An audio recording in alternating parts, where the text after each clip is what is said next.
صلاة يا رسول الله سلام يا حبيب الله عليكم أعوذ بالله من الشيطان الرجيم بسم الله الرحمن الرحيم يا أيها الذين آمنوا كتب عليكم الصيام كما كتب على الذين من قبلكم لعلكم تتقون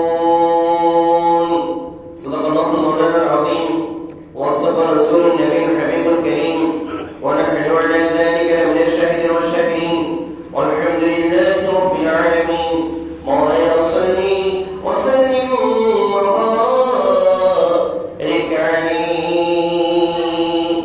وبسط هذه المسجد شربت محارب الإجاد أحكام الحاكمين আল্লাহ পাক রব্বুল আলামিন আল্লাহ সুবহানাহু ওয়া তাআলার দরবারে শুকরিয়া জ্ঞাপন করছি যে মহান পরিচালক মালিক মুখতার পরে করিম গফুর রহিম দয়া করে মায়া করে রহম করে রব্বুল আলামিন আমাদেরকে আরেকটি বরকতময় দিন বরকতময় সময় আল্লাহ পাক রব্বুল আলামিন আমাদের জীবনের মধ্যে দিয়েছেন তথা জুমার দিন যে বরকতময় সময় আল্লাহ অগণিত অসংখ্য বান্দাদের গুনাহকে মাফ করে রব্বে করিম আল্লাহ সুবহানাহু ওয়া তাআলা বান্দাদের গুনাহকে মিটিয়ে দিয়ে বান্দাদেরকে জান্নাতের নিয়ামত দান করেন এমন আরেকটি দিন আল্লাহ আমাদেরকে দিয়েছেন তওবা ইস্তেগফার ইবাদত বندگی করার জন্য রব্বে করিম আল্লাহ পাক রব্বুল আলামিনের দরবারে শুকরিয়া আদায় করুন আওয়াজে বলে আলহামদুলিল্লাহ।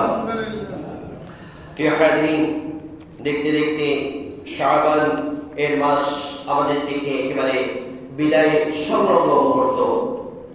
আমাদের কাছে আরেকটি মাস আল্লাহ তাআলার বরকতময় মাস, বরকতময় সময়, বরকতময় দিন, যে মাস, যে দিন, যে সময়গুলোকে আল্লাহ পাক রব্বুল আলামিন নিজেই বরকতময় করে বানিয়েছেন, তৈরি করেছেন বান্দার জন্য। যে বরকতময় সময়গুলোকে আল্লাহ পাক রব্বুল আলামিন আল্লাহ নিজেই রহমত, মাগফিরাত এবং নাজাতের মাধ্যম বানিয়েছেন রব্বে করিম ওই পবিত্র মাস মাহে রমজানুল মুবারক আল্লাহ পাক রব্বুল আলামিন আমাদের কাছে আবার আগমন হতে শুরু করেছে। আল্লাহ সুবহানাহু ওয়া তাআলা আমাদের সবাইকে সে রমজানুল মুবারককে আল্লাহ আমাদেরকে হায়াতে জিন্দেগিকে বাড়িয়ে দিয়ে যেন সেই রমজান পর্যন্ত আমরা যেন পৌঁছতে পারি, আল্লাহ সেই তৌফিক নসিব করুন, আমিন।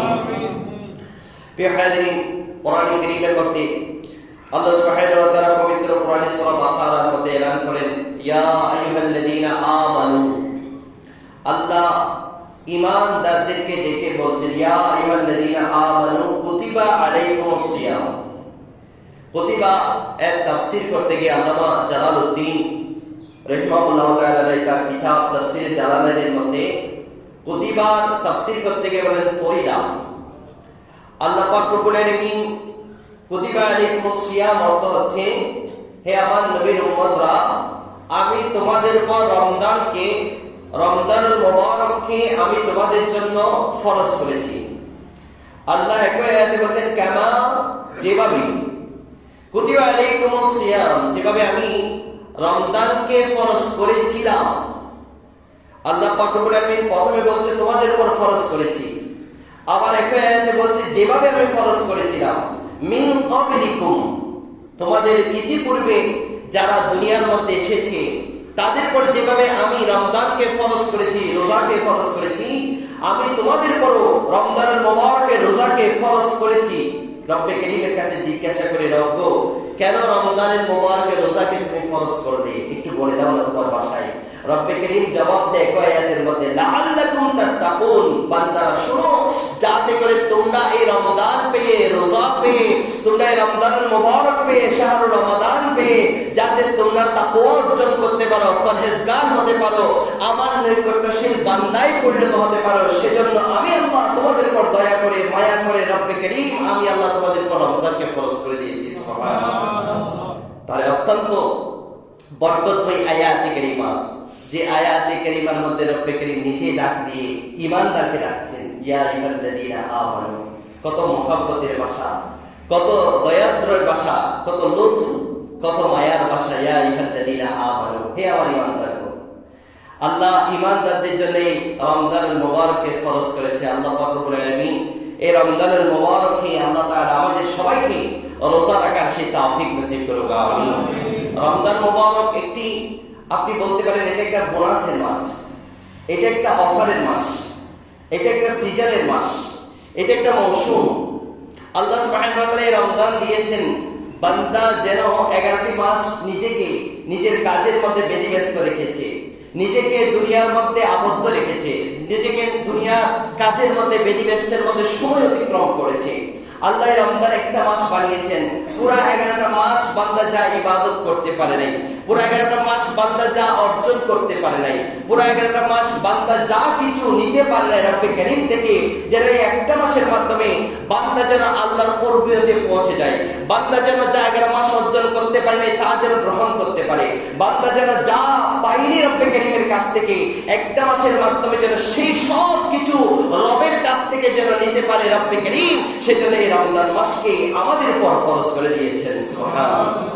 এর প্রত্যেকটা সময়, প্রত্যেকটা সেকেন্ড, প্রত্যেকটা মুহূর্ত এত দামি। যদি বান্দা বুঝতে পারে রমজান কেমন দামি, তাহলে কখনো কোনো বান্দা হেলায় ফেলায়, কখনো কোনো বান্দা এই সময়গুলোকে গুরুত্বহীন ভাবে কখনো এই সময় অতিক্রম করতো না। যদি বান্দা বুঝতো রমজান কেমন, যদি বান্দা বুঝতো রমজানে আল্লাহ কেমন দয়াবান হন, যদি বান্দা বুঝতো রমজানে রব্বে কারীম বান্দার জন্য কেমন কাকুতি মিনতি করে, এটা যদি কোনো বান্দা নিজ থেকে উপলব্ধি করতে পারতো, যদি কোনো বান্দা এটা যদি আপনার নিজ থেকে ফিল করতে পারতো, কোন বান্দায় এই প্রতিটা সেকেন্ড, প্রতিটা মুহূর্ত রমজানের মুবারকের একটা মুহূর্তকে কিঞ্চিত পরিমাণ অবহেলায়, গুরুত্বহীন ভাবে, অবসরে আপনার এই সময়গুলোকে গুনাহপূর্ণ কাজের মধ্যে ব্যস্ত কখনো রাখতেন না। আল্লাহ পাক রব্বুল আলামিন আমাদেরকে রমজান মাসের গুরুত্ব আল্লাহ আমাদেরকে উপলব্ধি করার সেই তৌফিক নসিব করুক, আমিন। অনেক বরকতময় মাস। আপনি দেখেন এই রমজান মুবারক আল্লাহ এমন অফার দিয়েছেন, আপনি একটা ভালো কাজ করবেন, একটা নেকির কাজ করবেন, আল্লাহ সেই নেকির কাজকে আল্লাহ 10 গুণ পর্যন্ত বাড়াতে পারতেন। না, আল্লাহ এমন বলছেন না। রব্বে কারীম আল্লাহ ডাক দিয়ে বলছেন, আমি আমার বান্দার জন্য এটা অফারের মাস দিয়েছি, আমি মৌসুমের মাস দিয়েছি, আমি এটাকে একটা সিজন বানিয়েছি, যেটা আমি রব এই মাসটাকে আমার বান্দার জন্য বানিয়েছি। সেজন্য আমার নবী বলছে রমাদান শাহরু উম্মতি, রমজান মাস হচ্ছে আমার উম্মতের মাস। এই মাসটা আমার উম্মতের জন্য আল্লাহ ফিক্স করে দিয়েছেন। রব কেমন ফিক্স করেছে? রব্বে কারীম ডাক দিয়ে বলে, আমার বান্দা একটা নেকির কাজ করবে, একটা ভালো কাজ করবে, একটা নফল কাজ করবে, একটা অতিরিক্ত কাজ করবে, সওয়াবের কাজ, আমি রব্বে কারীম একটা নফল ইবাদত, একটা অতিরিক্ত ভালো কাজের সদকায় আমি তার আমলনামার মধ্যে অন্যান্য দিনে একটা ফরজ কাজ করার সমতুল্য সমান সওয়াব আমি আল্লাহ দান করে দিব। সুবহানাল্লাহ। কেমন দয়াবান রব্বে কারীম, চিন্তা করে দেখুন।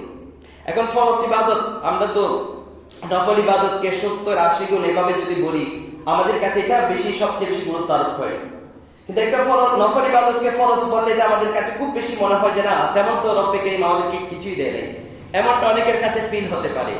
প্রিয় হাজিরিন, যদি দুনিয়ার সমস্ত নফল ইবাদতকে যদি আপনি এক পাল্লায় রাখেন, সমস্ত নফল ইবাদত আপনার হায়াতে জিন্দেগি যা নফল কাজ করেছেন, সব নফল কাজকে আপনি এক পাল্লায় রাখেন, আরেক পাল্লায় গিয়ে আপনি আপনার হায়াতে জিন্দেগির মধ্যে একটা ফরজ কাজ করেছেন, সেটা অন্য পাল্লায় রাখেন।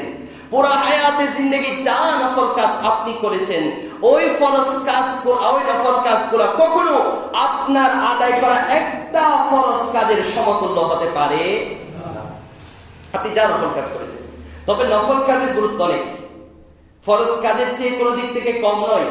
কিন্তু ফরজগুলো এমন যে রব্বে কারীমের কাছে আপনি সমস্ত নফল কাজকে এক পাল্লায় রাখলেও, আপনি সমস্ত নফল ইবাদতকে এক পাল্লায় রাখলেও একটা ফরজ ইবাদতের সমকক্ষ হবে না। আর আপনি যদি রমজানুল মুবারকের মধ্যে আবার এটাও মনে রাখবেন, আল্লাহ যা ফরজ করেছে, যা কিছু আল্লাহ আবশ্যক করেছে, যা কিছু হালাল করেছে, দুনিয়ার কোন মানুষের পক্ষে ওই বিষয়গুলোকে নবীর পরে, নবী করিম সাল্লাল্লাহু আলাইহি ওয়াসাল্লামের পরে কারো পক্ষে এটা সম্ভব নয় যে আল্লাহ যে বিষয়টাকে ফরজ করেছে, হালাল করেছে, সেই বিষয়টাকে হারাম করা কোনো বান্দার পক্ষে, কোনো আপনার উলামার পক্ষে, কোনো আলেমের পক্ষে কখনো সম্ভব নয়। আবার আল্লাহ যে বিষয়গুলোকে হারাম করে দিয়েছেন রব্বে কারীম, ওই হারামকৃত বিষয় শুধু রব আর নবী ছাড়া, রব আর কথা বলেন নাকি? রব আর নবী ছাড়া দুনিয়ার বুকে আর কারো এটাই ক্ষমতা নাই যে রবের একটা হারাম বিষয়টাকে হালাল ভেবে, হালাল বাপ ভেবে করা। এটা কখনো কোনো উলামা, কোনো আলেম, কোনো বান্দা, কোনো আপনার পীর মাশায়েখ, কোনো আউলিয়ার পক্ষে এটা সম্ভব। আল্লাহ যা হালাল করেছে তা হালালি, আল্লাহ যা হারাম করেছে তা হারামি, আমার নবী যা হালাল করেছে তা হালালি, আমার নবী যা হারাম করেছে তা হারামি। এগুলো ছাড়া হালাল হারাম করা কারোর পক্ষে সম্ভব নয়। সেখানেই আপনি একটা নফল ইবাদত করলে সেটাকে ফরজের সমকক্ষ করে দেওয়া, এটা রব্বে করিম একমাত্র দয়া মায়া রহম করে। আল্লাহ আমাদের পর, আমরা গুনাহগার, আমরা বদকার, আমরা পাপী, আমরা নিজেদের উপর জুলুমকারী, অত্যাচারকারী, অবিচারকারী, আমরা পাপিষ্ঠ, পাপের সাগরে ডুবন্ত।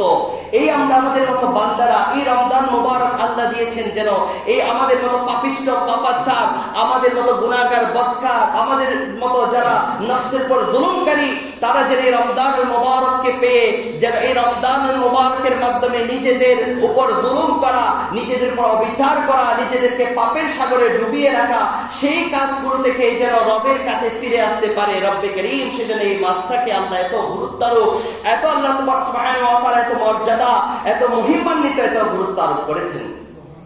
আল্লাহ পাক রব্বুল আলামিন সে রমজানুল মুবারককে আল্লাহ আমাদেরকে গুরুত্ব আরোপ করার সেই তৌফিক নসিব করুন, আমিন। প্রিয় হাজিরিন, আমি গত জুমায় আলোচনা করেছিলাম রমজান শুধু এটা ইবাদত নয়, এটা আমাদের একটা শারীরিক একটা সক্ষমতা, ক্যাপাবিলিটি, আমাদের শরীরের মধ্যে এনার্জি, আমাদের শরীরের মধ্যে অ্যান্টিবায়োটিক যে জিনিসগুলো আছে সেগুলোকে আবার নতুন করে উৎপন্ন করা, নতুন করে সৃষ্টি করার একটা মাধ্যম হচ্ছে রমজান।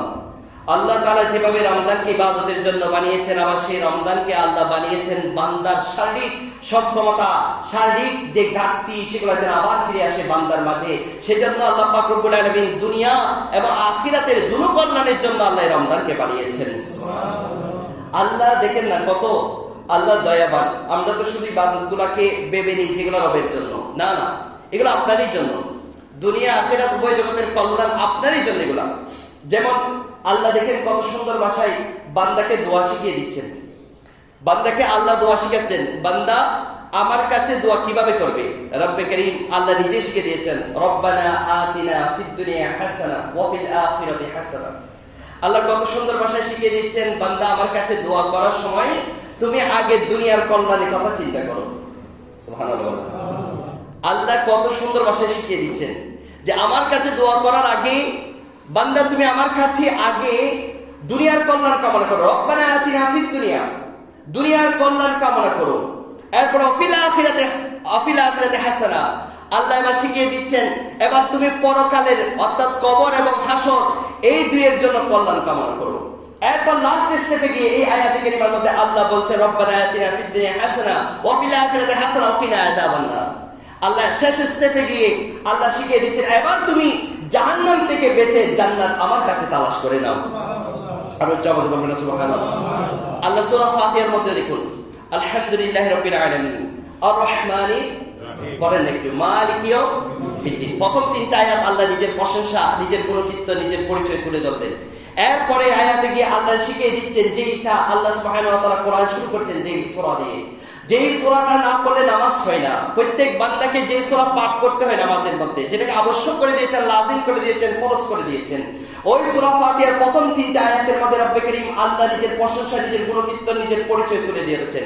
এরপরে আল্লাহ বলছেন কি মালিকিয়উমিদ্দিন ইয়্যাকা না'বুদু ওয়া ইয়্যাকা নাস্তাঈন। এবার রব্বে করিম শিখিয়ে দিচ্ছেন আয় বান্দা এবার আমার কাছে আমাকে বলো তুমি আমার কি করো। তখন বান্দা বলছে ইয়্যাকা না'বুদু ওয়া ইয়্যাকা নাস্তাঈন, রব্বে করিম আমরা তোমার ইবাদত করি আবার তোমার কাছে আমরা ভিক্ষা চাই। আর উচ্চারণ বলেন সুবহানাল্লাহ। রব্বে করিম আমরা তোমার ইবাদত করি, ইয়্যাকা না'বুদু আমরা তোমাকেই মানি, তোমাকেই আমরা বিশ্বাস করি। রব্বে করিম তোমাকে দেখি নাই, না দেখা সত্ত্বেও তোমার সম্পর্কে স্বীকৃতি দিয়েছি তুমি রব এক। হে আল্লাহ আমরা তোমার কাছে যেতে পারি নাই, তোমাকে দেখি নাই, তুমি কেমন রব, তুমি কেমন ভাবে তৈরি করেছো সেটাও দেখি নাই, কিভাবে বানিয়েছো কি করেছো সেটাও জানি না, সবকিছু অদৃশ্য। রব্বে করিম সবকিছু অদৃশ্য হওয়ার পরও রব তোমাকে মেনেছি, তোমাকে রব হিসাবে ডেকেছি, আর রব হিসাবে একমাত্র তোমাকে সিজদা করি, তোমার ইবাদত করি, তোমার প্রার্থনা করি, তোমাকে ডাকি, আর দুনিয়ার কোনো আপনার প্রধানমন্ত্রী, রাষ্ট্রপ্রধান, মন্ত্রী, এমপি, চেয়ারম্যান, মেম্বার, দুনিয়ার কোন প্রভাবশালী ক্ষমতাবান কারো ইবাদত করি না।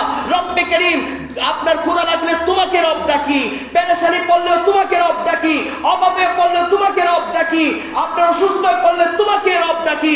যত বিপদ আপদ পেরেশানি আসুক না কেন, রব একমাত্র তোমাকে ডেকেছি, তোমার কাছে সারেন্ডার হয়েছি, তোমার কাছে প্রার্থনা করি। রব তোমার জন্য 5 ওয়াক্ত 5 বার মসজিদে এসে মাথাকে ঝুঁকিয়ে তুমি রবকে একমাত্র সিজদা করি।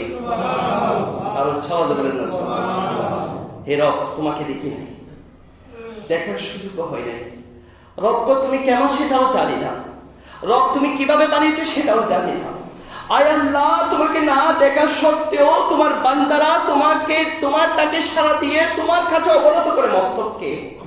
রব তোমাকে না দেখা ছাড়াও তোমার কাছে প্রার্থনা করে চোখের পানি ফেলে ফেলে তুমি সেই রবের ইবাদত করে যখন শীতের কনকনে শীত, বান্দাকে 1000 টাকা দিলেও পানি ধরবে না, বান্দা তো অসুস্থ, ডাক্তার বলেছে পানি ধরা যাবে না, সেই বান্দা রবকে ভয় করে, রবকে আপনার নিজেকে সুপর্দ করে দিয়ে রবের উপর তাওয়াক্কুল করে শীতের কনকনে শীতে যখন আরামের বিছানা হারাম করতে বান্দার কষ্ট হয়ে যায়, সেই সময় সব কিছুকে তালাক দিয়ে সেই রবের ডাকে সাড়া দিয়ে শীতের কনকনে শীতে পানি ধরে নামাজের জন্য দাঁড়িয়েছে, সেই রব হচ্ছে তুমি।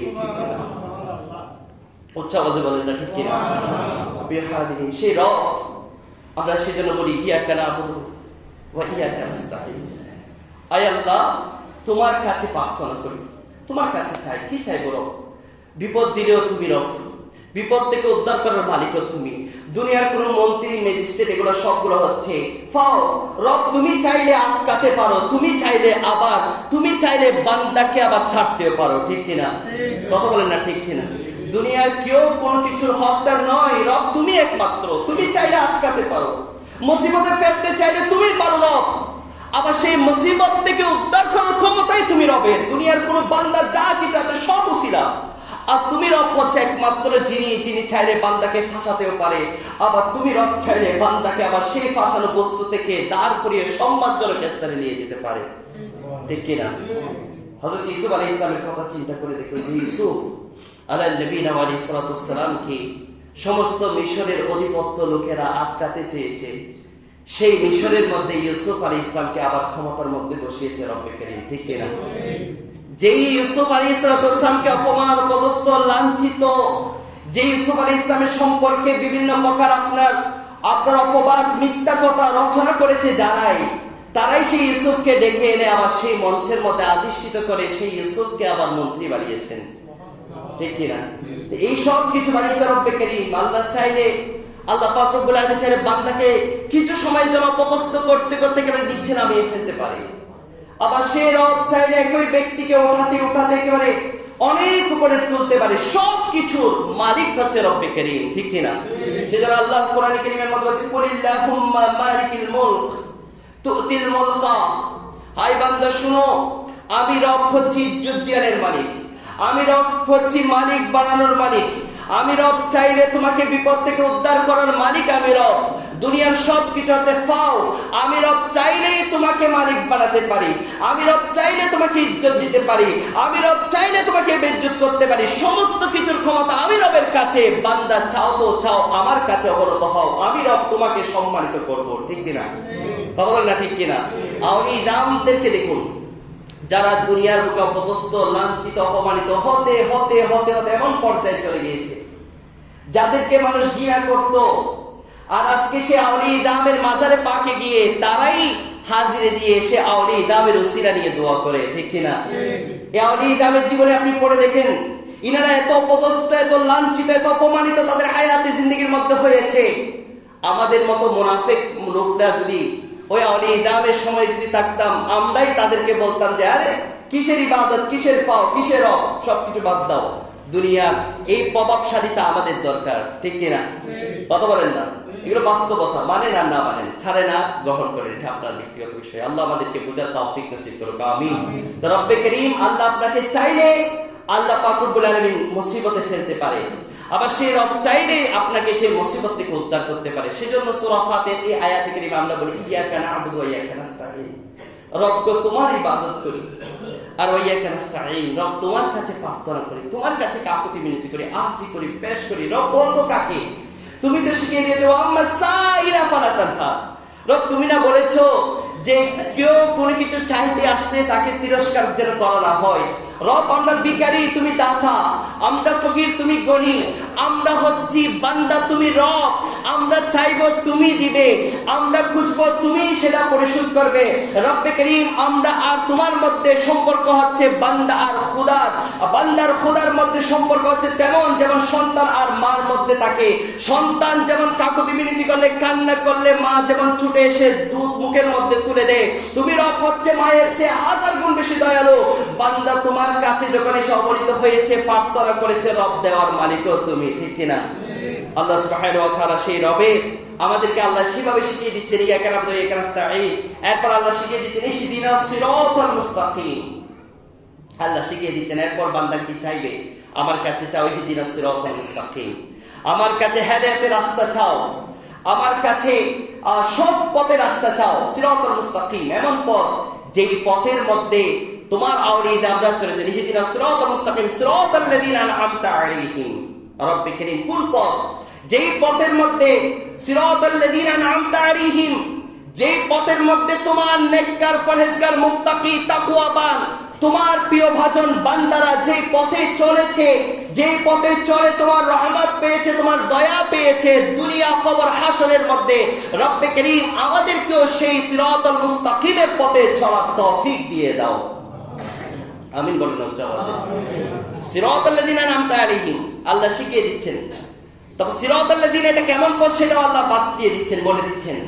এরপরে আল্লাহ শেষ আয়াতের মধ্যে গিয়ে বলছেন গায়রিল মাগদুবি আলাইহিম ওয়ালাদ-দাল্লিন। রব্বে করিম ওই পথ নয় যেই পথে পথভ্রষ্টতা হয়। রব্বে করিম ওই পথ নয় যেই পথে গুমরাহি থাকে। রব্বে করিম ওই পথ নয় যেই পথে তুমি রবকে লাঞ্ছিত করার অপচেষ্টা চালাই। রব্বে করিম সেই পথ নয় যেই পথে তুমি রবকে অমান্য করা হয়। রব্বে করিম সেই পথ নয় যেই পথের মধ্যে তুমি রবের কুদরতকে অস্বীকার করা হয়। রব্বে করিম ওই পথ নয় যেই পথের মধ্যে তোমার মতো রব মনে করে অন্য কাউকে ইবাদত করা হয়, উপাসনা করা হয়। রব্বে করিম সেই পথ নয় যেই পথের মধ্যে রব তোমার নবী নেই, তোমার নবীকে অবমাননা করা হয়, তিরস্কার করা হয়, লাঞ্ছিত করা হয়, তোমার নবী সম্পর্কে কটূক্তি করা হয়। রব্বে করিম সেই সমস্ত পথ নয়, সেই সমস্ত পথ ভ্রষ্টতা গুমরাহি পথ আমরা চাই না, বরং সেই পথ চাই যেই পথের মধ্যে তোমার রহমত বিস্তৃত থাকে, তোমার দয়া বিস্তৃত থাকে, তোমার কল্যাণ বিস্তৃত থাকে। রব্বে করিম আমাদেরকে সেই পথে চলার তৌফিক দিয়ে দাও। আমিন। আল্লাহ সুবহানাহু ওয়া তাআলা কত সুন্দর ভাষায়, আমি সব বিষয়ের সারাংশ হচ্ছে এই জায়গায় যে আল্লাহ সুবহানাহু ওয়া তাআলা ইবাদতের সবকিছুকে রব্বে করিম আল্লাহ আমাদের জন্য দুনিয়া আখিরাত কবর হাসর সবকিছুর মধ্যে কল্যাণের একটা ব্যবস্থা রেখেছেন। রব্বে করিম আল্লাহ পাক রব্বুল আলামিন সেই রমজানুল মুবারককে পেয়ে আল্লাহ আমাদেরকে গুরুত্ব আরোপ করার সেই তৌফিক নসিব করুক। আমিন। তো প্রিয় হাজিরিন, রমজান কেমন মাস? এই সম্পর্কে কোরআন কারীমের মধ্যে আল্লাহ বলছে শাহরু রমাদানাল্লাযী উনজিলা ফীহিল কুরআন। রমজান মাস হচ্ছে সেই মাস যেই মাসের মধ্যে রব্বে করিম কোরআনকে নাজিল করেছেন, কোরআনকে পাঠিয়েছেন, কোরআনকে নাজিল করেছেন। এরপরে এই মাস কেমন মাস? এই মাস সম্পর্কে আমার নবী সাল্লাল্লাহু আলাইহি ওয়াসাল্লাম বলেন ইযা জাআ রমাদান ফুতিহাত আবওয়াবুল জান্নাহ ওয়া গুলিকাত আবওয়াবুন নার ওয়া সুফিদাতিশ শাইতান। আমার নবী সাল্লাল্লাহু আলাইহি ওয়াসাল্লাম বলেন যে ইযা জাআ রমাদান, যখন রমজান মাস আসে, ফুতিহাত আবওয়াবুল জান্নাত, আল্লাহ সুবহানাহু ওয়া তাআলা জান্নাতের দরজাসমূহকে খুলে দেয়। ওয়া গুলিকাতিল আবওয়াবুন নার ওয়া গুলিকাত আবওয়াবুন নার, আবার আল্লাহ পাক রব্বুল আলামিন জাহান্নামের দরজাগুলোকে বন্ধ করে দেয়। এবং আমার নবী বলছে ওয়া সুফিদাতিশ শায়াতিন, আমার আল্লাহ এই মাসের মধ্যে শয়তানকে পাকড়াও করে করে ধরে ধরে হাজতের মধ্যে, আপনার জেলের মধ্যে আমার আল্লাহ পাক রব্বুল আলামিন তাদেরকে বন্দী করে দেন। আর উচ্চারণ করবেন সুবহানাল্লাহ। রহমতের দরজা খুলে যায়, আযাবের দরজা বন্ধ হয়ে যায়, শয়তানকে রব্বে করিম বন্দী করে দেন। এরপরে আমার নবী সাল্লাল্লাহু আলাইহি ওয়াসাল্লাম বলছেন এই মাসের গুরুত্ব কেমন, মান সামা রামাদানা ঈমানান ওয়া ইহতিসাবান গুফিরা লাহু মা তাকাদ্দামা মিন যামবি। আমার নবী বলছেন যেই ব্যক্তি রমজান মাসে ঈমান এর সাথে এবং তাকওয়া পরহেজগারিতা সচ্চা নিয়ত সহকারে যেই ব্যক্তি মাসের মধ্যে রোজা রাখবে, মান সামা রামাদানা ঈমানান ওয়া ইহতিসাবান গুফিরা লাহু মা তাকাদ্দামা মিন যামবিহি, ইতিপূর্বে যত পাপ যত গুনাহ হয়েছে রব্বে কারীমের রমজান মাসের সদকায় তার অতীতের সমস্ত গুনাহকে মাফ করে দিয়ে আল্লাহ তাকে একেবারে ফুত পবিত্র করে দিবেন। আর উচ্চাবাজে বলেন না সুবহানাল্লাহ। এরপরে আল্লাহ নবী সাল্লাল্লাহু আলাইহি ওয়াসাল্লাম বলছেন, মান কামা রমাদান ঈমানান ওয়া ইহতিসাবান গুফিরা লাহু মা তাকাদ্দামা মিন যামবিহি। এরপরে যেই ব্যক্তি রমজান মাস পেয়ে রমজান মাসের মধ্যে দাঁড়িয়ে রব্বে করিমকে রাজি করার জন্য তাহাজ্জুদ গুজার করবে, রব্বে করিমকে রাজি করার জন্য আপনার সালাতুত তারাবিহ নামাজ পড়বে, রব্বে করিমকে রাজি করার জন্য আপনার পাঁচ ওয়াক্ত নামাজের পাশাপাশি নফল ইবাদত বন্দেগীর মাধ্যমে নিজের সময়কে এই রমজান মাসের মধ্যে অতিবাহিত করবে, আমার নবী ডাক দিয়ে বলেন, মান কামা ঈমানান ওয়া ইহতিসাবান গুফিরা লাহু মা তাকাদ্দামা মিন যামবিহি। এই সমস্ত ইবাদতের সদকায় রব্বে করিম আল্লাহ বান্দার সমস্ত গুনাহকে মিটিয়ে দিয়ে আল্লাহ তাকে একেবারে পবিত্র করে নিষ্পাপ হিসাবে পরিণত করে দেন। আর উচ্চাবাজে বলেন না সুবহানাল্লাহ। তাহলে বুঝা গেল রমজান মাসের গুরুত্ব কেমন। রব্বে করিম আল্লাহ আমাদেরকে এই রমজান মাসে গুরুত্ব আরোপ করার সে তৌফিক নসিব করুক, আমিন। এরপর এখান থেকে আমরা আজকে যেহেতু সামনের জুমার দিন হয়তো আমরা রোজা পেতে পারি অথবা সামনের সপ্তাহে আমাদের কাছে রোজার আবির্ভাব হবে, সেজন্য আমরা গুরুত্বপূর্ণ দুইটা মাসালা আজকে জেনে নিই। ইনশাআল্লাহ আগামী জুমার মধ্যে আরো রমজান মোবারক সম্পর্কে আরো গুরুত্বপূর্ণ যে মাসালাগুলো রয়েছে সেগুলো আলোচনা করব। দুইটা মাসালার মধ্যে প্রথম নম্বর যে মাসালাটা, সেই মাসালাটা হচ্ছে আমরা রমজান মাসে যে সাহারি, এই সাহারি খাওয়াটা হচ্ছে সুন্নাহ। সাহারি খাওয়া কি কত সাহারি খাওয়া কি সুন্নাহ। আমার নবী সাল্লাল্লাহু আলাইহি ওয়াসাল্লাম হাদিসে মুবারকার মধ্যে বলেন, তাসাহহিরু ফাইন্নাস সুহুর বারাকাত। আমার নবী সাল্লাল্লাহু আলাইহি ওয়াসাল্লাম বলেন তোমরা সাহারি খাও, কারণ এই সাহারির মধ্যে তোমাদের শারীরিক সক্ষমতার জন্য একটা বারাকাত রয়েছে। সুবহানাল্লাহ। সেজন্য সাহারি খাওয়া এটা সুন্নাহ। সাহারি খাওয়া কি সুন্নাহ। তোমরা রাখবেন সাহারি আমাদের খেতে হবে, কারণ আমার নবী অপর হাদিসে মুবারকার মধ্যে বলেছেন মুসলিম আর অমুসলিম এই দুইয়ের মাঝে রোজার একটা পার্থক্য রয়েছে।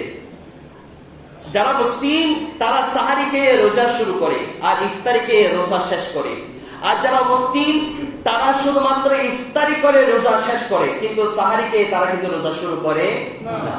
এই জন্য রাসূল করিম সাল্লাল্লাহু আলাইহি ওয়াসাল্লাম সাহারিকে খুব গুরুত্ব আরোপ করেছেন।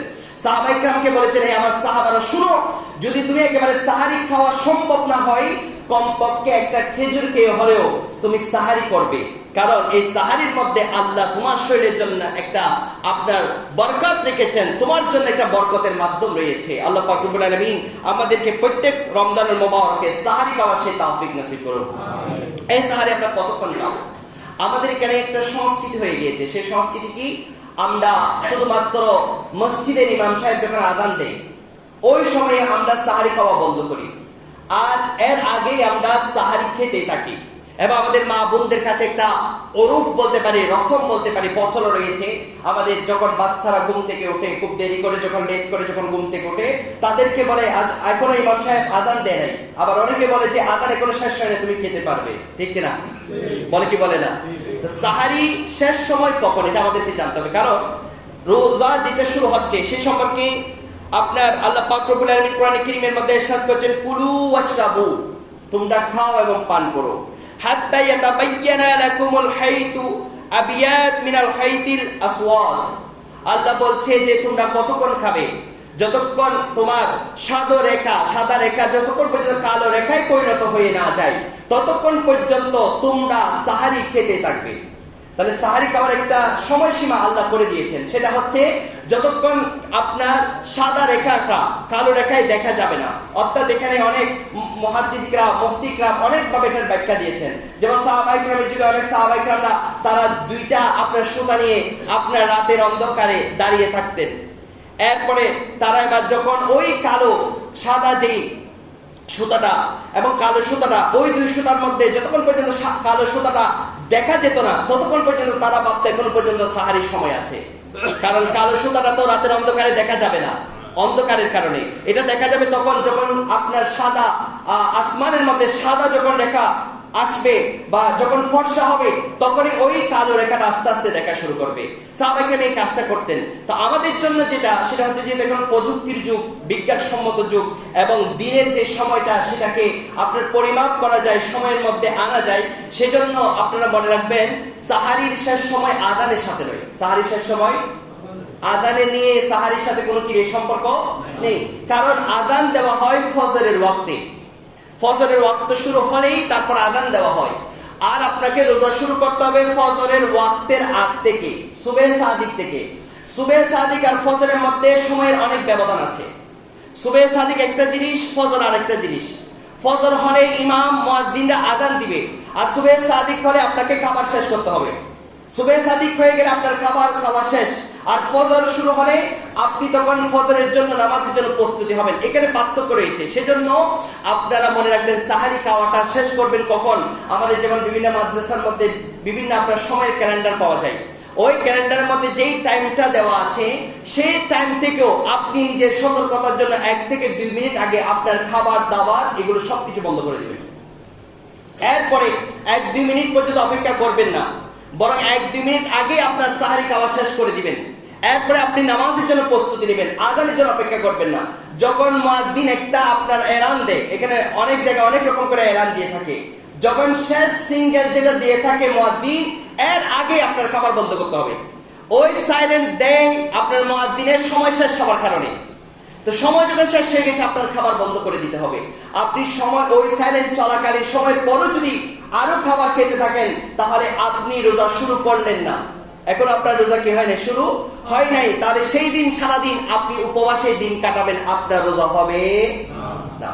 সেজন্য সময়ের প্রতি সতর্ক থেকে আপনারা যেই শেষ সাইলেন্ট বাঁচবে তার আগেই আপনার খাবার দাবার শেষ করে দিবেন। এটাই আপনাদের জন্য সতর্কের একটা মাধ্যম হয়। আমাদের এখন মোবাইলে বিভিন্ন রকমের সফটওয়্যার পাওয়া যায়, সেই সফটওয়্যারের মাধ্যমে আপনি ফজরের ওয়াক্ত কখন শুরু হয় সেটা জানতে পারেন। এই ফজরের ওয়াক্ত শুরু হওয়ার যে শেষ টাইম যেটা থাকবে, ওই টাইম থেকে আপনি 2-3 মিনিট আগে বা সতর্কতার জন্য 5 মিনিট আগে প্রতিদিন আপনি সাহারি খাওয়া শেষ করবেন। আর এই টাইমটা কখনো ফিক্স থাকে না। টাইমটা কি থাকে না, ফিক্স থাকে না। হয়তো এখন থেকে সাহারির সময়টা 1 মিনিট করে কমতে থাকবে। যখন গ্রীষ্মকাল থাকে, শীতকাল আসার আগে 1 মিনিট করে বাড়তে থাকে। আর যখন শীতকাল থেকে আস্তে আস্তে গরমকালের দিকে যায় তখন 1 মিনিট করে কমতে থাকে। তার অর্থ হচ্ছে আজকের যেই আপনার ফজরের ওয়াক্ত শুরু হয়েছে যে টাইম, আগামীকাল কিন্তু সেই টাইমে শুরু হবে না। সেই টাইমের 1 মিনিট হয়তো 30 সেকেন্ড আগে আপনার ফজরের ওয়াক্ত শুরু হবে। সেজন্য সতর্কতার জন্য আপনারা প্রতিদিন ক্যালেন্ডার বা সফটওয়্যারের মাধ্যমে আপনারা সাহারি শেষ সময়টা দেখে নেবেন। আল্লাহ পাক রব্বুল আলামিন আমাদেরকে সঠিকভাবে রোজা রাখার সেই তৌফিক নসিব করুক, আমিন। এরপর লাস্ট যে আপনাদের কাছে বার্তা, সেটা হচ্ছে আমাদের এখানে যে সংস্কৃতি, সেটা হচ্ছে আমরা সাহারি খেয়ে, যেহেতু রাতে গভীর রাতে উঠতে হয়, ইবাদত বন্দেগী, কোরআন তেলাওয়াত, তাহাজ্জুদ গুজার, আল্লাহর কাছে দোয়া প্রার্থনা, এই সবগুলো করতে করতে অনেক দীর্ঘ সময়ের প্রয়োজন হয়। এরপরে সাহারি তৈরি করা, সাহারি খাওয়া, এখানে দীর্ঘ সময়ের প্রয়োজন হয়। তা আমাদের একটা ঘুমের যে ঘাটতি 1-2 ঘন্টা এটা আপনার কমে যায়। তা আমরা ফজরের নামাজ পড়ে আবার ঘুমাতে যাই, যায় কি যায় না? অনেকে যাদের অফিস আদালত আছে তারা হয়তো ঘুমাতে পারে না, কিন্তু যারা দোকানপাট আছে তারা কিন্তু ঘুমাতে যায়। তো এখন আপনি ঘুমানোর পরে অনেকে দেখা যায় আপনার ঘুম থেকে উঠে আবার দাঁত ব্রাশ করে ফেস দিয়ে, ঠিক কিনা? কথা বলেন না, ঠিক কিনা? এই ফেস দিয়ে দাঁত ব্রাশ করলে অধিকাংশ বর্তমান সময়ের আপনার মুফতি کرام ফতোয়া দিয়েছেন, ফেস দিয়ে যদি আপনি রোজা অবস্থায়, রোজা রাখাকালীন ফেস দিয়ে যদি আপনি দাঁত ব্রাশ করেন তাহলে আপনার রোজাটা মাকরুহ হয়ে যাবে। রোজার সময় আপনি যখন রোজা রাখছেন ওই সময় যদি ফেস দিয়ে দাঁত আপনি ব্রাশ করেন, কেন? কারণ হাদিসে পাকের মধ্যে এসেছে আমরা দাঁত ব্রাশ কেন করি? যাতে করে আমাদের মুখের দুর্গন্ধটা চলে যায়। অথচ আমার নবী সাল্লাল্লাহু আলাইহি ওয়াসাল্লাম হাদিসে পাকের মধ্যে এলান করছে যে আপনার মুখের দুর্গন্ধ, রোজাদারের মুখের দুর্গন্ধ কেমন? আমার নবী বলছে ইন্না, নবী করিম সাল্লাল্লাহু আলাইহি ওয়াসাল্লাম ইরশাদ করছেন যে লিসিয়ামি ফারি, আচ্ছা, আমার নবী সাল্লাল্লাহু আলাইহি ওয়াসাল্লাম বলছেন যে রিহুল মিসকি আসিয়ামি আতিয়াবু ইনদাল্লাহি মিন রিহিল মিসকি। আমার নবী সাল্লাল্লাহু আলাইহি ওয়াসাল্লাম বলছেন যে লিখুলুফি ফামি আসিয়ামি আতিয়াবু ইনদাল্লাহি মিন রিহিল মিসকি। আমার নবী সাল্লাল্লাহু আলাইহি ওয়াসাল্লাম বলেন রোজাদারের মুখের দুর্গন্ধ এটা রব্বে করিমের কাছে আপনার জান্নাতের সুগন্ধের চেয়ে আরো বেশি সুগন্ধ মুক্ত। সুবহানাল্লাহ। আপনার মিস্ক যেটা, এই সুগন্ধটা এটা জান্নাতের সুগন্ধ। এই মিস্কের সুগন্ধের চেয়ে রব্বে করিমের কাছে একজন রোজাদারের মুখের দুর্গন্ধটা রবের কাছে তার চেয়ে বেশি সুগন্ধকর মনে হয়ে থাকে। এই জন্য রোজা রেখে আপনারা পেস্ট দিয়ে দাঁত ব্রাশ করবেন না। আপনারা কি করবেন? আপনারা একটা কাজ করতে পারেন, সেটা হচ্ছে মেসওয়াক পাওয়া যায়। মেসওয়াক করা একটা সুন্নাহ এবং আপনার মুখের দুর্গন্ধটা অনেকটাই দূর করে দেয়। সেজন্য আপনি একটা মেসওয়াক রাখবেন, মেসওয়াক করবেন। মেসওয়াক করা একটা সুন্নাহ। রোজা অবস্থায় মেসওয়াক করলে রোজার কোনো ক্ষতি হয় না, বরং আপনি একটা সুন্নাত আমল অতিরিক্ত করলেন। সেজন্য আপনারা চেষ্টা করবেন মেসওয়াক করার জন্য। যারা মেসওয়াক করতে পারেন না তারা, আপনারা যদি মেসওয়াক যদি নাও পেয়ে থাকেন, আপনারা কি করবেন? একটা নতুন নিউ একটা আপনার ব্রাশ রাখবেন, যে ব্রাশের মধ্যে ইতিপূর্বে ফেস লাগানো হয় নাই। ওইরকম একটা ব্রাশ দিয়ে আপনি প্রতিদিন মেসওয়াকের নিয়তে ব্রাশ করতে পারেন, তবে সওয়াব পাবেন না। মেসওয়াকের সওয়াব আপনার অর্জন হবে না। ওই আপনার দুর্গন্ধটা দূর হতে পারে ফেস লাগানো ছাড়া। আল্লাহ সুবহানাহু ওয়া তাআলা আমাদেরকে এই মাসালাগুলোর উপর আমল করার তৌফিক নসিব করুন। আর উচ্চারণ করেন আমিন। আল্লাহ পাক রব্বুল আলামিন আমাদেরকে যথার্থভাবে আল্লাহ সুবহানাহু ওয়া তাআলা রোজা রাখার তৌফিক নসিব করুন। আল্লাহ পাক রব্বুল আলামিন আমাদের রোজার মাসালা মাসাইলগুলোর উপর লক্ষ্য রেখে রব্বে করিম আল্লাহ পাক রব্বুল আলামিন আমাদেরকে রব যেভাবে রাজি হয়েন, রব যেভাবে রোজা রাখলে খুশি হবে, রব্বে করিম যেভাবে আমাদের থেকে রোজার আশা করেন, আমাদের সবাইকে রব্বে করিম আল্লাহ দয়া করে সেভাবে রোজা রাখার তৌফিক নসিব করুন। আমিন। ওয়া আখিরু আলহামদুলিল্লাহি রাব্বিল আলামিন। যারা সুন্নাত পড়ে তারা সুন্নাত সাদাত